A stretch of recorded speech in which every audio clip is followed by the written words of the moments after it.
Hello viewers, আসসালামু আলাইকুম। স্বাগত জানাচ্ছি আমার হাউ টু কুক ফার্স্ট চ্যানেলের আরও একটি এপিসোড দেখার জন্য। আজকে আমি দেখাবো পটেটো চিজ প্যানকেক। এটা বাচ্চাদের তো খুবই পছন্দের একটা রেসিপি। আমার রেসিপি ভালো লাগলে আমার চ্যানেলটি সাবস্ক্রাইব করবেন। তাহলে চলুন দেখে নেই এই রেসিপিটির জন্য আমার কী কী উপকরণ লাগছে। পটেটো প্যানকেক বানানোর জন্য এখানে আমি মিডিয়াম সাইজ 3টা আলুর খোসা ছিলে অবশ্যই খুব ভালো করে ধুয়ে নিয়েছি। এখন আমি আলুগুলো গ্রেট করে নিব। গ্রেটারের এই অংশটা দিয়ে আমি আলুগুলো গ্রেট করে নিব। আমি আলুগুলো গ্রেট করে নিয়েছি। এখন বড় একটা বাটিতে পানির মধ্যে গ্রেট করা আলুগুলো নিয়ে নিচ্ছি। এভাবে পানিতে ভিজিয়ে রাখলে আলু কালো হবে না আর আলু স্টার্চ বের হয়ে যাবে। পানিতে প্রায় 10 মিনিটের মতো আলুগুলো ভিজিয়ে রাখবো। এই ফাঁকে দেখে নেব প্যানকেকের জন্য কি কি লাগছে। এখানে ময়দা নিয়েছি 1/3 কাপ, পেঁয়াজ কুচি নিয়েছি আধা কাপ, এখানে আমি আদা রসুনের গুঁড়া নিয়েছি আধা চা চামচ করে, আপনারা চাইলে বাটাটাও দিতে পারেন। 3টা কাঁচামরিচ কুচি করে কেটে নিয়েছি, গোলমরিচ গুঁড়া নিয়েছি আধা চা চামচ আর লাল মরিচ গুঁড়া নিয়েছি আধা চা চামচ। মোজারেলা চিজ গ্রেট করে নিয়েছি আধা কাপ। এখানে আছে স্বাদ মতো লবণ আর লাগবে 2টা ডিম। এখন আমি গ্রেট করা আলুগুলো পানি থেকে তুলে নেব। 2 হাত দিয়ে খুব ভালো করে চিপে পানিটা ঝরিয়ে নিতে হবে আর খেয়াল রাখতে হবে আলুতে যেন কোনো পানি না থাকে। এখন বড় একটা বাটিতে আলুগুলো নিয়ে নিচ্ছি।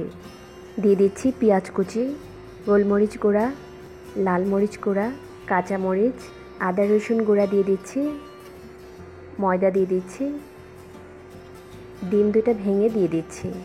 এখন একটা চামচ দিয়ে খুব ভালো করে মিশিয়ে নিতে হবে।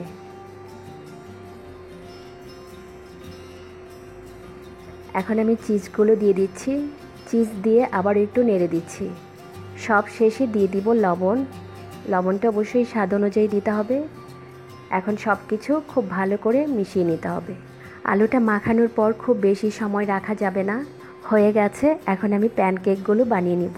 চুলায় একটা প্যানে অল্প পরিমাণে তেল গরম করে নিয়েছি আর প্যানকেকগুলো অল্প তেলেই ভাজতে হবে। একটা চামচ দিয়ে আমি এই বেটারটা দিয়ে দিচ্ছি।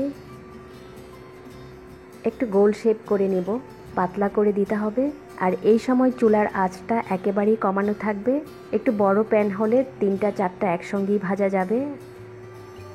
আমি এখানে 3টা একসঙ্গেই দিচ্ছি। এখন আমি 4 থেকে 5 মিনিটের মতো অপেক্ষা করব। প্রায় 4 মিনিট পর দেখেন উপরে কালারটা একটু চেঞ্জ হয়ে আসছে। এখন আমি উল্টিয়ে দিচ্ছি।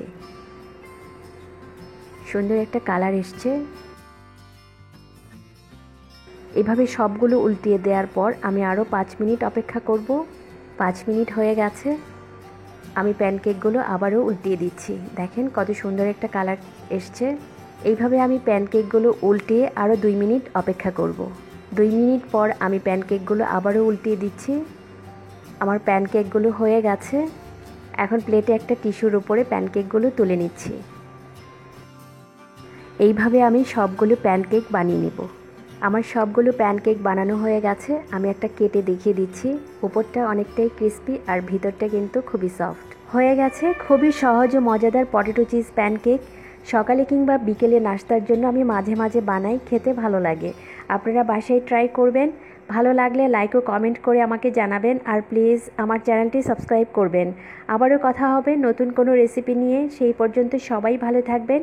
ভিডিওটি দেখার জন্য সবাইকে অসংখ্য ধন্যবাদ। আল্লাহ হাফেজ।